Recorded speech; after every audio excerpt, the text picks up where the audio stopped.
Hola, hoy tenemos un mensaje para ti especial. Escúchalo completo y compártelo, que será de bendición para tu vida y para los otros que tú le envíes. Dios lo bendiga. La pregunta de todo inicio de prédica, ¿tiene su espada en la mano? Ok, levantémosla y vamos a decir lo siguiente. Con la Biblia en alto, declaremos, esta es la palabra de Dios, nos enseña el camino que Dios ha diseñado para mi vida, el cual seguiré con amor y con rigor. Amén. Bueno, acompáñeme entonces a Proverbios 24:3, por favor. Mientras tanto, saludos allá que están conectados con YouTube, con Instagram. Proverbios 24:3, ¿lo tenemos? Bueno, vamos a leerlo. Dice la palabra: con sabiduría se construye la casa. Ustedes siguen el siguiente, la otra parte del versículo. Yo digo la primera parte y usted la segunda. Con sabiduría se construye la casa. Con buen juicio se llenan sus cuartos de bellos y extraordinarios tesoros. Amén. Bueno, Padre bueno, es tu palabra, Señor, que está llena de bendición, Padre, de sabiduría para nuestras vidas. Con esa palabra de afirmación nos enseñas y exhortas a llevar a cabo una tarea tan personal al interior de nuestra familia, en nuestras casas, con sabiduría, inteligencia, buen juicio, Padre bueno, como nos lo dice tu palabra. Nos das instrucción y nos enseñas, Señor, a tener la mejor casa. Gracias, amado Padre, en el nombre de Jesús oramos, amén y amén. Alabanza, muchas gracias. Bueno, qué bonita esta palabra, qué bonito este versículo, ¿cierto? Dice que con sabiduría e inteligencia construimos nuestras casas, echamos nuestros cimientos, pero no queda ahí esa construcción fría, rígida, sino que la segunda parte nos dice que con buen juicio llenamos sus cuartos de bellos y extraordinarios tesoros. Seguro que nosotros hemos disfrutado de tener nuestra casa bien organizadita, de acuerdo a nuestro gusto, de acuerdo a nuestros deseos, de pronto de acuerdo a algo que hemos tenido desde hace mucho tiempo, incorporarle a nuestra casa y vamos incorporándole cositas bonitas en nuestra casa. Y le ponemos a la casa como nuestra firma personal, ¿cierto? Esta es la casa de Guillermo, tiene tal cosa. Esta es la casa de José, tiene tal cosa. Le ponemos un sello, una firma. Vamos a ver unos ejemplos de casas. Una casa muy intelectual, de ambiente muy intelectual. ¿Cómo sería una casa de ambiente muy intelectual? Una casa con muchos libros, ¿cierto? Entonces aquí Camilo nos está mostrando cómo es una casa intelectual.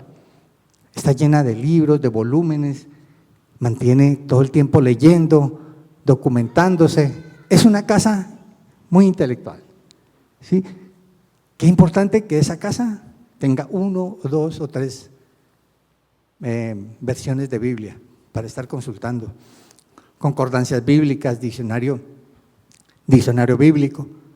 Es importante eso. Entonces hay una casa que es esta, la casa intelectual. Y muchos de pronto tenemos algo de eso, pero hay personas que se dedican exactamente a tener grandes bibliotecas llenas de libros, aunque ahora está un poquito pasado de moda algunos textos, pero por el internet, que vienen libros en las páginas. Pero esa es la idea de la casa intelectual. Vamos a pasar a una segunda casa, una casa, cámara, acción. Una casa, gracias Camilo, una casa donde hay el tercer arte, la cámara, las fotografías, todo lo que tenga que ver con el tercer arte es clave. Entonces esas personas cuidan mucho esos equipos de fotografía, de filmación. Y hay unas personas, unas parejitas que son muy aficionadas por eso. Y le ponen su sello a esa casa. Y esa casa es una casa llena de aparatos electrónicos de fotografía y filmación. Esa es una segunda casa. Gracias, Jimmy. Vamos a una tercera casa. La casa donde quieren mucho a las mascotas. Les gustan las mascotas y colocan en sus casas muñequitos, colocan en sus casas su comida, su camita, los mejores recipientes de comida, ¿cierto? Y están chocholeando a los perritos, a los gaticos. Esa es una casa muy amorosa, ¿cierto? Muy tierna. Esa es una tercera casa. Gracias, José. Vamos con una cuarta casa. Una casa de frescura, donde hay muchas plantas, donde se respira un ambiente agradable, fresco. Y entonces la casa está llena por todas partes de maticas y un aroma agradable, con rocío, ¿cierto? Esa es una casita de una persona que le gusta mucho la naturaleza, ¿ok? La cuidan mucho todos los días, las señoras las podan, las limpian, les echan su agüita, ¿cierto? Muy chévere, gracias, Lucena. Si quieres, Lucena, colócala allá, ¿alcanza? Bueno, no, déjala ahí tranquila. Hay otra casa, una casa muy especial, de adornos, una casa donde la dama de casa, la dueña de casa, es muy prolija y hace adornos, o compra adornos o los trae del extranjero y se encarga de colocar aquí y allá sus adornos y poner su casa hermosa, adornos que a veces los trae de otro lado, adornos que hacen con sus propias manos. Esa es una casa que parece un almacén, que parece… Gracias, amor. Bueno, y así tenemos muchos ambientes. Esto es un ejemplo, gracias. Muchos ambientes de casitas. ¿Qué pasa? Que todo eso requiere un esfuerzo. Gracias. Requiere un esfuerzo, ¿cierto? Requiere una inversión también, una inversión económica. Requiere que a veces nos abstengamos de algunas cosas para lograr ese ambiente en nuestra casa. Y eso es muy válido, es muy bonito, porque todo eso lo hacemos con amor, ¿cierto? Ustedes no hacen eso de trabajo y así como, es mi casa, dice, es mi casa y es para mis hijos y es para mi esposa, amén. Y entonces nos lucimos los varones llevando lo mejor para nuestra casa y dejando nuestra casa hermosa. Y las señoras dejándola impecable. Entonces, para lograr esas casas así, hay dos componentes, digamos, términos que podríamos decir con lo que se logró esa casa. Una es el amor, que acabamos de decirlo, y la otra es el rigor. Y a nosotros no nos gusta mucho esa palabra, ¿verdad? No nos gusta mucho, suena a imposición, suena a la milla extra, suena a que debemos hacer un esfuerzo mayor del que deberíamos hacer. Pero vamos a la primera parte, amor. Y acompáñenme a Colosenses 3:14, por favor.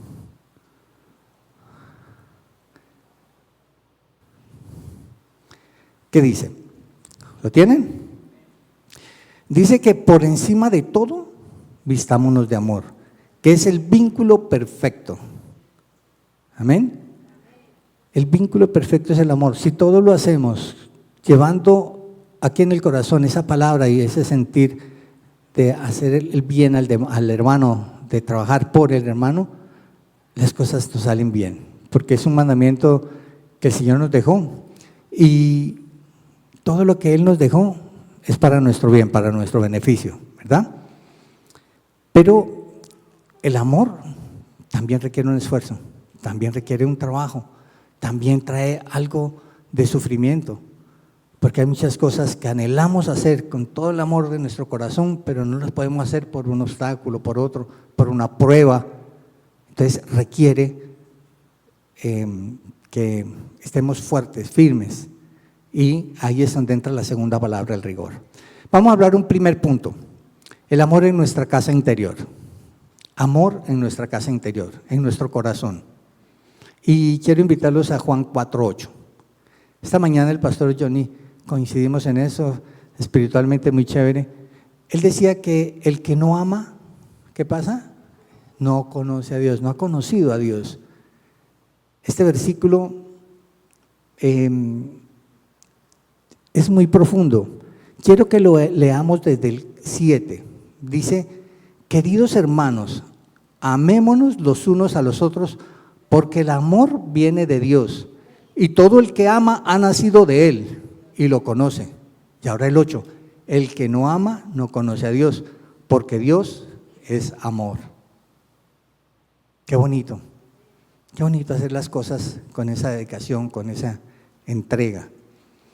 El apóstol Juan, el discípulo que se denominaba el amado de Jesús, escribió uno de los evangelios que lleva su nombre y las 3 cartas de Juan y el Apocalipsis, ¿recuerdan? Él murió muy anciano en la isla de Patmos, pero tuvo un liderazgo muy marcado en la iglesia de Éfeso. Él tuvo que luchar mucho con una secta que apareció en este tiempo, la secta de los gnósticos, o sea, los que tenían conocimiento. Y él luchó contra las falsas doctrinas, contra falsos maestros que negaban la encarnación de Cristo. Y fue fuerte esa batalla con esta gente, pero él se mantuvo. Y por amor al Señor soportó muchas cosas muy duras para su vida. Finalmente él logró establecer la iglesia de Éfeso y logró que esas falsas doctrinas no tomaran raigambre, no se enraizaran en el pueblo.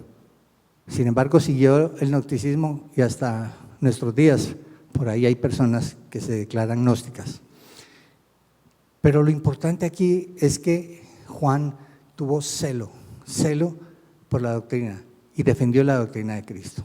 ¿Amén? Es lo que debemos hacer nosotros y eso lo hizo por amor. La primera de Juan 4:8 dice, 4:7 al 8 que acabamos de leer, dice que amémonos los unos a otros porque el amor viene de Dios y todo el que ama ha nacido de Él y lo conoce. El amor de Dios nos da la fuerza, el poder para contrarrestar cualquier obstáculo. Verdaderamente fuimos creados a la imagen de Dios y fuimos creados para amar. Y esta mañana lo decía el pastor coincidencialmente también, que nos deja un vacío. Él nos creó, Dios, con un vacío que no lo podemos llenar con nada, ni con baile, ni con rumba, ni con droga, ni con nada. Nada lo puede llenar, solamente lo llena Jesús. Porque tiene el moldecito, ese huequito que hay en el corazón, tiene el molde preciso de Jesús. Es algo muy bonito. Hay un devocional que a veces seguimos con mi esposa, que es acerca del cerebro, es enciende tu cerebro. Y ese devocional es de una neuropsicóloga, Caroline Leaf. Y ella dice que los pensamientos, las palabras y las acciones de hoy moldean los pensamientos, las palabras y las acciones de mañana, que creamos creamos el mundo que queremos tener, que queremos vivir. Entonces es importante tener ese control, ese dominio sobre lo que creemos, sobre lo que hacemos y sobre lo que estamos sintiendo, tener control. ¿Ven? Aquí tenemos que revisar nuestro interior y mirar si realmente lo estamos haciendo. Miremos qué tenemos que combatir en nuestra vida, qué es lo que nos está haciendo daño y saquémoslo. ¿Fallamos a la hora de amar a otros? Revisemos eso, le estamos fallando a Dios. ¿Conocemos verdaderamente al Creador, cuya imagen de amor portamos? Somos portadores. ¿Qué tipo de cosmovisión tenemos plantada allá dentro de nuestra mente? ¿Qué estamos pensando del mundo? ¿Nos sentimos mal con nosotros mismos mental o físicamente? Él dice que nos hizo hermosos, no tenemos por qué sentirnos mal. ¿Amamos a nuestro hermano como Jesús ordenó que lo amáramos? Son preguntas que nos deben cuestionar a cada uno y llevar a una transformación, a un cambio, a esa nueva naturaleza que vamos perfeccionando cada día. En mi caso no siempre soy tan paciente. Cuando estamos, muchos de nosotros que tenemos el carácter de pronto un poquito volado, es pacífico, pero cuando hay una rabia explotamos. Entonces debemos tener ese dominio propio y cuidar mucho de la reacción, esa explosión, porque en ella herimos y hacemos daño a las personas. Y a veces a los 2 segundos nos arrepentimos y decimos, uy, ¿por qué dije esa palabra? ¿Por qué hice eso? ¿Qué nos falta? El dominio propio, nos falta decirle, Espíritu Santo, ayúdame en esto porque se escapa de mí, no puedo. Pero sí puedes, el Espíritu Santo te ayuda en ello. Amén. Bueno, nuestra verdadera identidad nos dice que somos hechos para amar. Digamos eso, somos hechos para amar. Amén.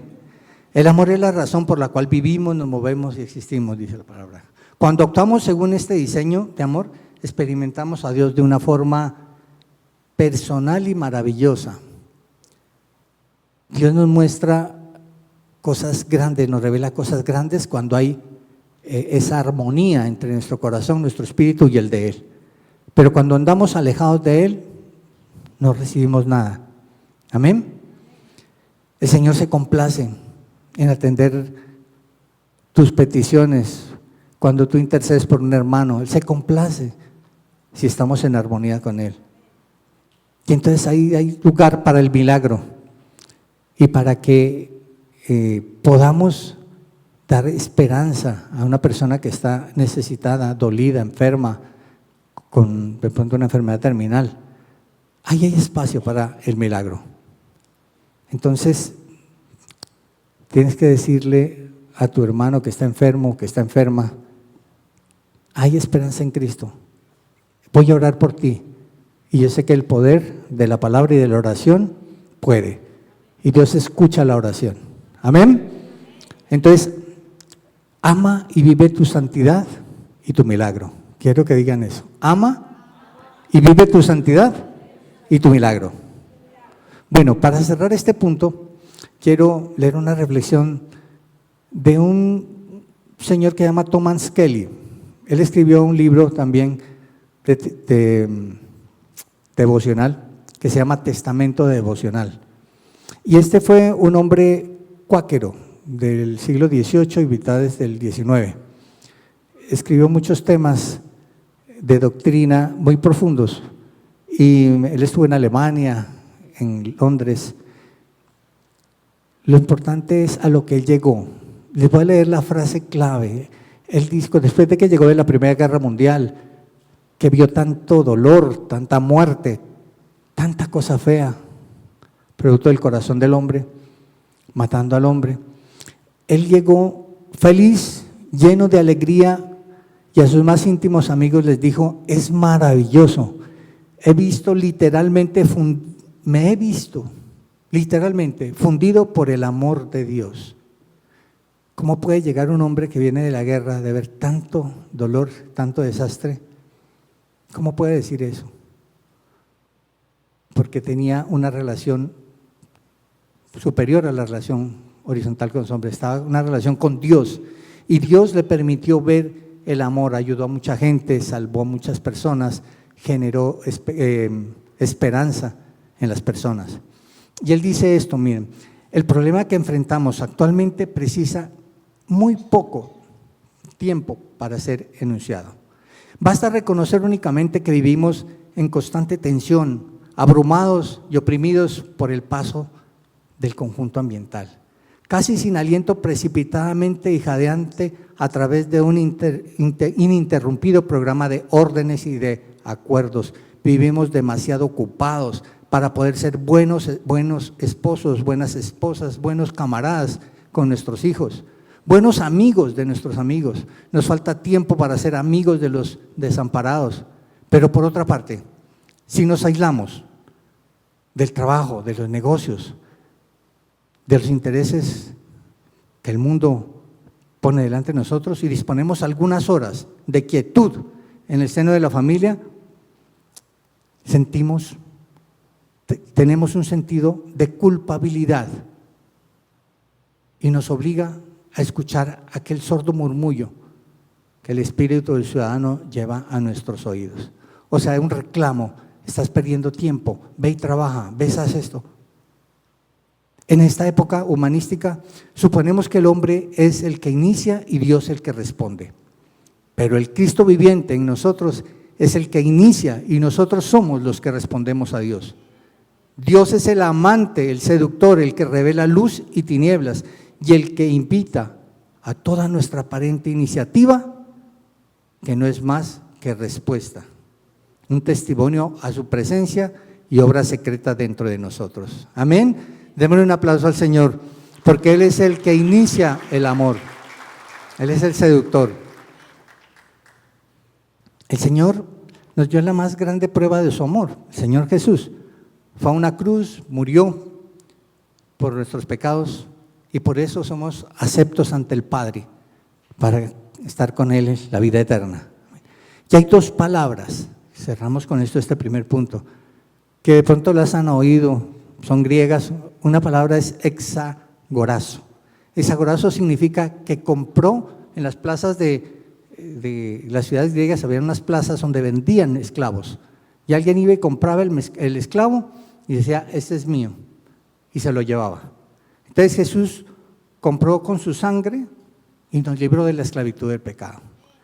Pero hay una palabra que me impresionó mucho más, que se llama, la palabra es lutroo, L-U-T-R-O-O, griega también, que dice que además de eso, de pagar y liberar al esclavo, jamás será revendido. Amén. O sea que Jesús nos compra con su sangre y no nos soltará jamás. Amén. Ese es el amor de nuestro Dios. Démosle un aplauso a nuestro Señor de gratitud por lo que Él ha hecho por nosotros. Ese es el amor. Bueno, y la segunda parte, el segundo punto, es el rigor, la segunda palabra. La primera era el amor. Vamos al rigor. Con amor y rigor hacemos nuestras casas. Vamos al rigor. Esa palabra que no nos gusta mucho, ¿verdad? Una palabra que genera escozor. No es una palabra muy agradable que digamos. En ella experimentamos incomodidad. Experimentamos que no va a haber nada de confort, que nos va a traer una carga extra, ¿verdad? Que es un paso más al esfuerzo y de fe.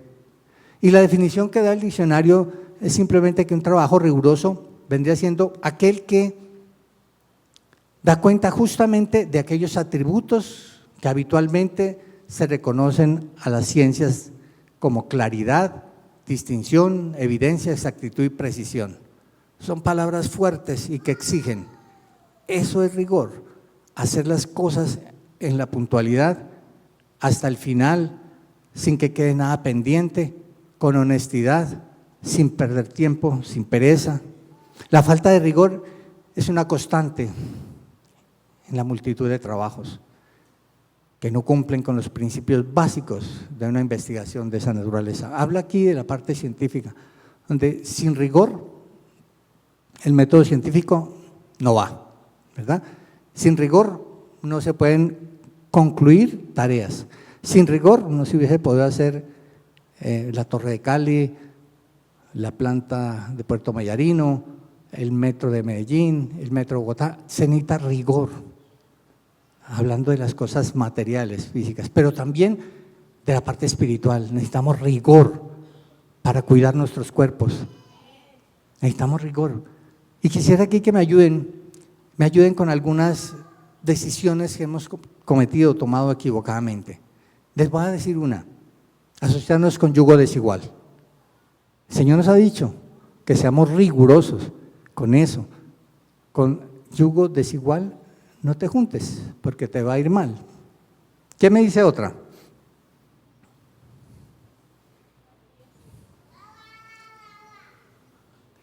La desobediencia. Nosotros los planes tienen procesos, procedimientos y debemos obedecer ciertas reglas, ciertas normas. Cuando no entramos en esa obediencia, no lo logramos. Las reacciones violentas que decíamos ahora destruyen las relaciones de confianza y destruyen las amistades. El dolor, la tristeza que provoca un esposo o su esposa o a sus hijos, esos son errores que se convierten en pecados. Cuidar nuestro cuerpo, hablábamos de la glotonería, el descuido, el maltrato de nuestro cuerpo. ¿Y qué tal del endeudamiento y la incapacidad de pagarlo? ¿Qué tal de esas compras compulsivas? ¿Qué tal de esas inversiones inoportunas? Y pueden agregarle mucho a esa lista, ¿verdad?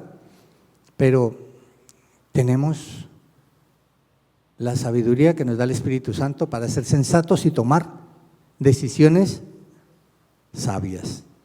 Muchas consecuencias que estamos viviendo hoy son resultado de una falta de rigor en nuestra vida. Muchas cosas y muchos pagos incluso que estamos haciendo en un banco, un endeudamiento extremo, han sido por falta de rigor en haber pospuesto unas vacaciones, en haber pospuesto un pago, un gasto. Entonces vamos a trabajar un poquito en eso. Pablo en la iglesia, en la comunidad de los Corintios, encontró una persona que hizo algo muy malo y aplicó el rigor. Acompáñenme en 1 Corintios 5:1, por favor. Yo lo voy a leer, es un poquito largo, pero ustedes me acompañan. 5:1, luego saltamos al 5:5, dice. ¿Ya lo tienen? Ok, ya es de dominio público que hay entre ustedes un caso de inmoralidad sexual, que ni siquiera entre los paganos se tolera, que uno de ustedes tiene por mujer a la esposa de su padre, y de eso se sienten orgullosos. ¿No debieron más bien haber lamentado lo sucedido y expulsado de entre ustedes al que hizo tal cosa? Y luego pasamos al 5, y dice, entreguen a este hombre a Satanás para destrucción de su naturaleza pecaminosa, a fin de que su espíritu sea salvo en el día del Señor. Otra versión dice, ese hombre debería ser entregado a Satanás para que su cuerpo sea destruido y su espíritu se salve cuando el Señor venga. Quitad pues a ese perverso de entre vosotros. Y otra versión más dice, el tal sea entregado a Satanás para destrucción de la carne, a fin de que el espíritu sea salvo el día del Señor. Miren que aquí Pablo muestra el rigor y el celo por la ley de Dios. Dice, ese hombre cometió pecado, debe recibir un castigo y no se la rebaja. El castigo es este. El castigo es que sea expulsado y en unos casos extremos apedreado. Pablo actúa con rigor y disciplina porque él quiere cuidar la iglesia de Corinto que había fundado, y esa persona, esa manzanita podrida puede dañar a todos los demás. Entonces él actúa con rigor y disciplina y dice, no pueden tolerar una persona así en su comunidad. No dejemos que el mundo nos dicte su estilo de vida, porque hoy en día hay tanta permisividad, ¿verdad? Ya lo que era malo, ya ahora no es tan malo. Ya el mundo como que se adapta o acepta ese pecado. Pero la santidad que debe operar en nosotros nos obliga a tener rigor y a decir, eso está malo y punto, y no se hace. Pablo pone las cosas en su lugar. En Corintios 5:11, si seguimos más adelante, dice, en esta carta quiero aclararles que no deben relacionarse con nadie que, llamándose hermano, sea inmoral o avaro o idólatra, calumniador, borracho, estafador. Con tal persona ni siquiera debes juntarte para comer. Y luego insiste Pablo en el 12, ¿acaso me toca venir a juzgarlos de afuera a ustedes? ¿No son ustedes los que deben juzgar a los de adentro? Ok, que Dios juzgará a los de afuera. Expulsen a ese malvado de entre ustedes. Ahora tomemos esto acá en nuestro presente, en nuestro medio. Y voy a leer 1 Corintios 6:9, donde hay una serie de faltas, de falencias. Y yo voy a hacer una pausa en cada una, para que hagamos un examen de conciencia, un examen de corazón, y podamos decir, ahí en su intimidad con el Señor, confieso mi pecado. Me arrepiento de todo corazón, Señor Jesús, te pido que me laves con tu sangre para quedar limpio de todo pecado. Van a decir esa frase allá en su interior. Yo hago una pausa y dejo 2 segundos para que reflexionen. ¿No saben que los malvados no heredarán el reino de los cielos? No se dejen engañar. Ni los fornicarios, ni los idólatras, ni los adúlteros, ni los sodomitas, ni los pervertidos sexuales, ni los ladrones, ni los avaros, ni los borrachos, ni los calumniadores, ni los estafadores heredarán el reino de Dios. Y eso eran algunos de ustedes, dice Pablo, y nos dice hoy a nosotros. Pero ya han sido lavados, nos dice a nosotros. Ya han sido santificados, ya han sido justificados en el nombre del Señor Jesús y por el poder de nuestro Santo Espíritu. Entonces digámosle al Señor esta frase: gracias, Señor, por limpiarnos y por habernos sacado de todo eso. Amén. Bueno, Pablo quería imponer una disciplina y un rigor. Y nosotros hacer lo mismo. Tenemos que aborrecer lo que Dios aborrece, amar lo que Dios ama, respaldarlo también, respaldar lo que Él respalda. O sea, estar en sintonía con el Señor, andar en santidad y en obediencia. El segundo más grande mandamiento, ¿cuál es? Amar al prójimo, ¿verdad? Nosotros debemos amar al prójimo y expresarle ese amor a través de nuestro comportamiento, de nuestra actitud.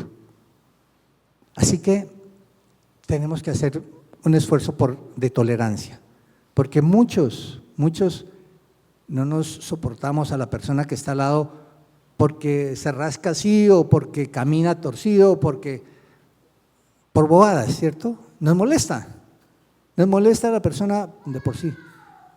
¿Y dónde está la tolerancia y dónde está el amor? De pronto por el timbre de voz, que tiene una voz muy aguda y cuando llega fastidia la calma que teníamos. O de pronto llega muy gritona, o de pronto muy calladita y se mete por allá y nos fastidia eso también. Entonces, debemos hacer un esfuerzo de amarnos los unos a los otros. Y miren que Pablo va mucho más allá. Él dice que se desgasta, él dice que quiere desgastarse por nosotros. Miren 2 Corintios 12:15. Así que de buena gana gastaré todo lo que tengo y hasta yo mismo me desgastaré del todo por ustedes, porque los amo hasta el extremo. Miren esa frase tan poderosa. ¿Seremos capaces de decirlo nosotros? Me desgastaré yo mismo porque los amo hasta el extremo. ¿Recuerdan a Natanael? A quien Jesús le dijo: he aquí un verdadero israelita, en el cual no hay ¿qué? No hay engaño. ¿Recuerdan? Jesús sabía cómo era Natanael. Natanael era, allá en su intimidad, riguroso, estricto. Era un hombre íntegro. El Señor un día que nos va a caminar, a ti y a mí, nos diga: oh, ahí va Jaime, ahí va Jimmy, ahí va José, ahí va Jacqueline, ahí va Marigenia, ahí va Guillermo. Una verdadera cristiana en la cual no hay engaño. Que el Señor nos diga eso. Debe ser una meta para nosotros. Y eso nos debe llenar de alegría. Pero eso requiere ¿qué? Rigor. Y esa es la palabra que quiero que se lleven acá en su corazón incrustada. Porque siempre el amor lo tenemos por todo lado, ¿cierto? Pero el rigor, como de lejitos. Y hoy queremos emparejar esas dos palabras, amor y rigor. Hoy el mundo se hace el de la vista gorda con muchas cosas, como hablábamos ahora. Ya las buenas personas, a las que se llaman buenas personas, cometen un error, cometen un pecado, dice, ay, bueno, pobrecito, un momento de un lapsus, pero es buena persona, él es buena persona. Ese buenismo no es bíblico, porque la palabra de Dios dice lo malo es malo. ¿Amén? Ese buenismo no es bíblico. La persona buena no es la que agrada al Señor. La persona que agrada al Señor es la persona santa. ¿Y qué es santidad? Pureza de pensamiento, ¿cierto? ¿Qué más? Limpieza de corazón y integridad en la conducta. Esa es la persona que le gusta, que agrada a Dios. Dios quiere que nosotros, sus hijos, seamos santos como Él es santo. Y eso requiere rigor. Entonces digamos esto, llevo con rigor mi santidad. Y pasemos a un tercer punto. ¿Dios aplica el rigor? ¿Ustedes qué dicen? Dios aplica rigor afirmativamente. ¿Qué sería lo primero que viene a tu mente cuando decimos sí, Dios aplica el rigor, Jesús aplica el rigor? ¿Dónde aplicó rigor Jesús? Físicamente. Un pasaje de la Biblia. Cuando Él llegó y encontró el templo, ¿habían convertido en qué? En cueva de ladrones, ¿cierto? Y Él aplicó el rigor, sacó un látigo y empezó a darle a los cambistas y volcó las mesas. Dios aplica rigor. Eso es bíblico. Los negociantes aprovechaban la falta de rigor de los encargados de la iglesia.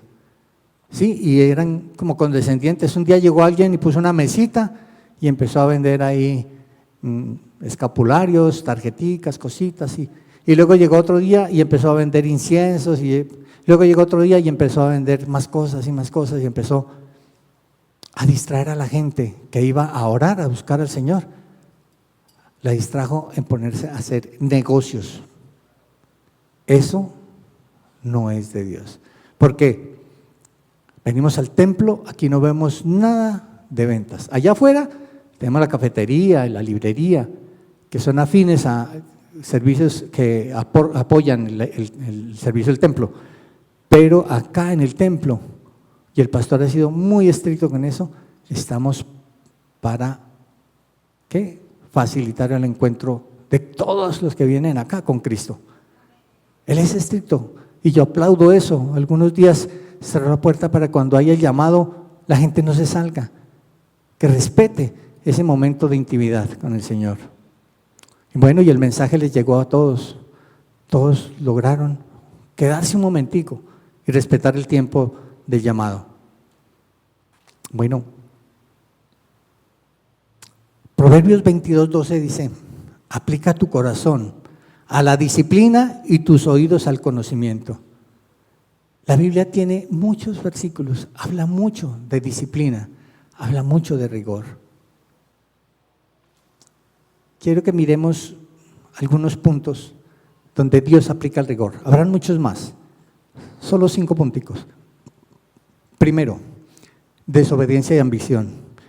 Y ahí quiero hablar de la expulsión del jardín del Edén. La primera pareja, desobedeció. Se dejó la mujer seducir de Satanás, le creó cierta ambición de que podía ser igual a Dios y de que comiendo esa manzana o haciendo lo que no debía hacer, podía ser igual a Dios. Pero el hombre cayó redondito también con la mujer, comió y fueron expulsados. Dios radical. Dice Génesis 3:23, entonces Dios el Señor expulsó al ser humano del jardín del Edén para que trabajara la tierra de la cual había sido hecho. Y empezaron a matar animales, como lo hizo Dios para vestirlos. Y empezó a comportarse ahora de manera que Él les había dicho. Pero Dios los volvió a dejar entrar al Edén. Les pregunto, ¿Dios los volvió a dejar entrar al Edén? ¿Qué hizo? Colocó un ángel con una espada que impedía la entrada. ¿Eso qué es? Eso es rigor. Dios da una orden y la lleva a término. Eso es rigor. Luego expulsándolo puso al oriente del jardín del Edén a los querubines y una espada ardiente que se movía por todos lados para custodiar el camino que llevaba al árbol de la vida. A nosotros los padres, muchas veces nuestros hijos, cuando son pequeñitos sobre todo, perdemos esa disciplina que debemos darles. Porque hay que hacer un balance, ¿no? Amor, pero disciplina también. Porque si de pequeñito no lo corriges, ya en grande se te sale de las manos. Entonces hay que dosificar ese amor para nuestros hijos, pero también el rigor de las normas, de las cositas. Y en la medida que van creciendo, le vamos dando cargas, le vamos dando responsabilidades para que ese niño valore las cosas y después no sea un problema para la sociedad. ¿Amén? Bueno, la necedad, y aquí lo dice, la necedad es parte del corazón juvenil, pero la vara de disciplina la corrige. Es necesaria la varita, No darle vara con rabia, quitarse, claro que no, pero sí 2 golpecitos y ya. ¿Sabe por qué le pego? Como decía el pastor Darío. ¿Sabe por qué le va a dar? Sí, señor, porque hice tal cosa mal. Bueno, ya se fue. Ya, listo. Eso es. Y miren Proverbios 23:13 dice, no dejes de disciplinar al joven, que de unos cuantos azotes no se morirá. Dale unos buenos azotes y así lo librarás del sepulcro. Que seamos instrumentos de Dios en la formación de nuestros hijos y que seamos realmente facilitadores del encuentro de nuestros hijos con Dios. Que no seamos esos papás consentidores y que de pronto en un centro comercial nos da vuelta seca al niño con la pataleta y nos toque darle el helado o lo que sea. No debemos llegar a eso. Entonces, rigor ahí también. Entonces, digamos estos, engañados y ambiciosos, del Edén fueron expulsados. ¿Quiénes? Adán y Eva. El segundo punto, un pueblo que desconocía al Creador. Y vamos al diluvio. Desconocer al Creador, alejarnos del Creador. Un pueblo que andaba en desenfreno de su carnalidad. ¿Recuerdan toda la cultura prediluviana? Antes del diluvio, por más de 100 años, estuvo Noé construyendo el arca y a la vez que todos iban a preguntarle, ¿qué haces aquí? Y le decían, no, estoy haciendo un arca porque va a haber un diluvio, ven, ayúdame, transfórmate, deja tu mala manera de vivir.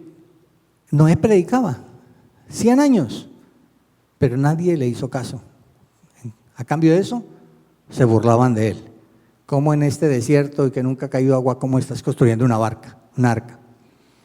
Pero el rigor de Dios no se dejó esperar. Dios inundó la tierra y en Lucas 17:26 dice, tal como sucedió en tiempos de Noé, así también será cuando venga el Hijo del Hombre.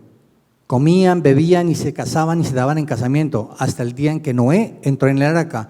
Entonces llegó el diluvio y los destruyó a todos. Tampoco perdonó al mundo antiguo cuando mandó un diluvio sobre los impíos, aunque protegió a 8 personas, incluyendo a Noé, que practicaba la justicia.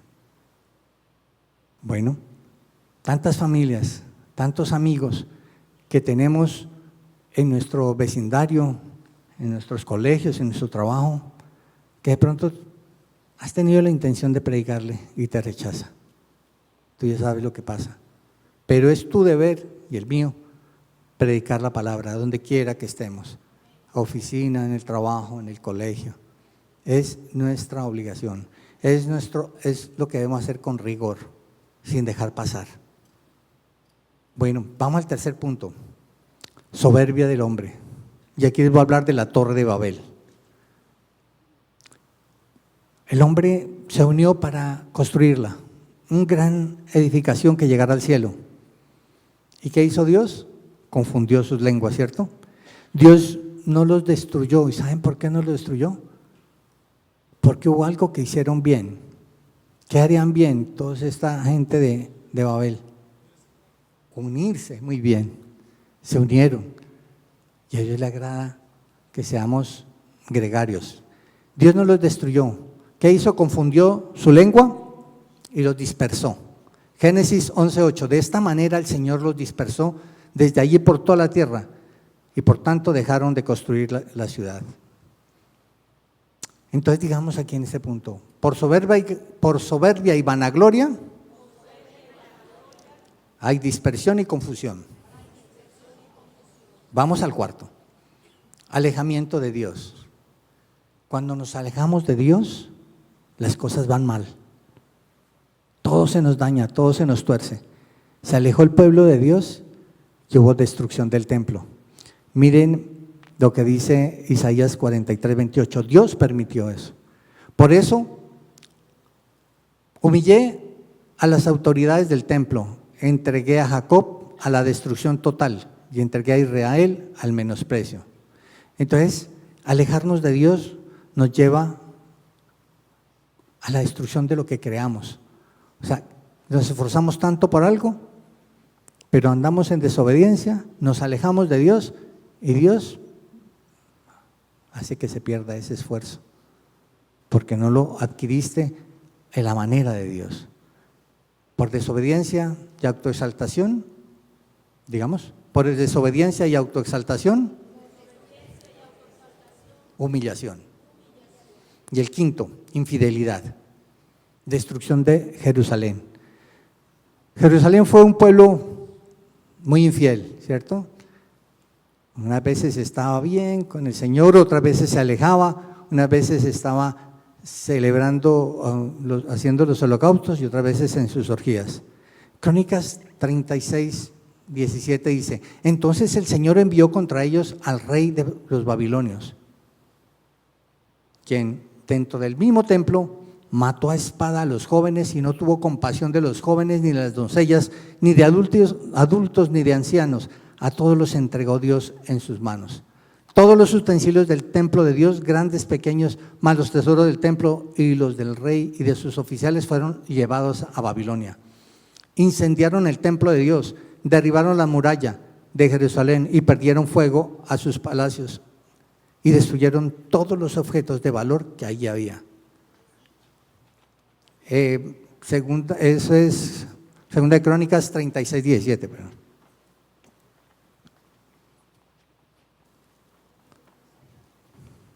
Entonces el Señor envió a Nabucodonosor a destruir el templo. Bueno, entonces aquí en este punto digamos, por infidelidad y desobediencia, esclavitud. Y la última, por contaminación del pecado, ¿qué habrá? Pérdida. Entonces Dios permitió que el pueblo perdiera una batalla con un ejército pequeñito, insignificante. Venían de ganarle a Jericó y ese pueblito se llamaba Ahí. Y ellos muy envalentonados se fueron a pelear, unos poquitos, dijeron con esto es suficiente. Pero resulta que atrás había un personaje que llamaba Acán y este personaje se robó o se llevó los tesoros de Jericó y los escondió. ¿Y cuál era la orden de Dios? Que destruyeran todo, que lo quemaran todo. porque lo que cogieran de ahí, lo que dejaran de ahí, iba a contaminarlos. ¿Okay? Entonces Acán se llevó eso. ¿Qué pasó? Perdieron la batalla. Y además de eso, de perder la batalla, empezaron problemas en la misma congregación. ¿Qué hizo Jesús? ¿Qué hizo el Señor? Dijo que sacaran al culpable y que lo apedrearan. No sabían quién era. Él se reveló y encontraron que encontraron a Acán y su familia y lo apedrearon. Entonces, cuando nosotros estamos contaminados del mundo, encontramos muerte. No nos dejemos contaminar del mundo, porque la contaminación del mundo nos lleva a la muerte, muerte espiritual y consecuentemente muerte física. El rigor desplaza el furor y la ira. Quiero que miremos segunda de Crónicas 7:14, que dice que Él nos da la oportunidad de arrepentirnos. Y dice, si mi pueblo que lleva mi nombre se humilla y ora y me busca y abandona su mala conducta, yo escucharé desde el cielo, perdonaré su pecado y restauraré su tierra. Amén. Tenemos perdón, tenemos posibilidad de perdonarnos. Quiero cerrar con esta cita de Gálatas 6:1. Dice, hermanos, si hay alguien sorprendido en pecado, ustedes que son espirituales deben restaurarlo con una actitud humilde, pero cuídense cada uno, porque también puede ser tentado. Señor mi Dios, te pido, Padre Santo, en este momento, inclinemos nuestras cabezas. Te pido, Padre, que tú, Señor, obres en cada corazón, Señor, en cada persona que está acá, que ha venido a escuchar tu palabra, y que quede grabada esta palabra que es chocante para nosotros, esta palabra que habla de disciplina, esta palabra de 5 letras, rigor. Padre, que puedan entender que esa palabra es de bendición para sus vidas, Señor. Padre bueno, obra en cada corazón, Señor. Y haznos rigurosos, haznos disciplinados, Señor. Permítenos, Señor, permítenos tener la disciplina y el rigor de Pablo, el que tú tuviste, Señor, cuando tenías que hacerlo. Ejercías autoridad por encima de las autoridades que estaban equivocadas. Oh Señor, danos la valentía para enfrentar a nuestros compañeros de trabajo, a nuestros vecinos, a la comunidad, en fin, donde estemos, para demostrar que somos testigos tuyos, Señor. Y abrázanos con tu amor, Señor, porque sabemos que tú nos proteges y que tu amor, Señor, aleja todo temor, como lo dice tu palabra. Pablo, rigor, excelencia y entrega. Nosotros, persistencia, rigurosidad en ese objetivo que tenemos, Señor. Gracias, amado Padre. Descansamos en ti y queremos cantar de tu amor, Señor. Hola, iglesia, si esta prédica, si esta enseñanza fue de bendición y llegó a tu corazón, no te olvides de compartirla, de darle like y compartirla a tus familiares y amigos. Dios los bendiga. Chao.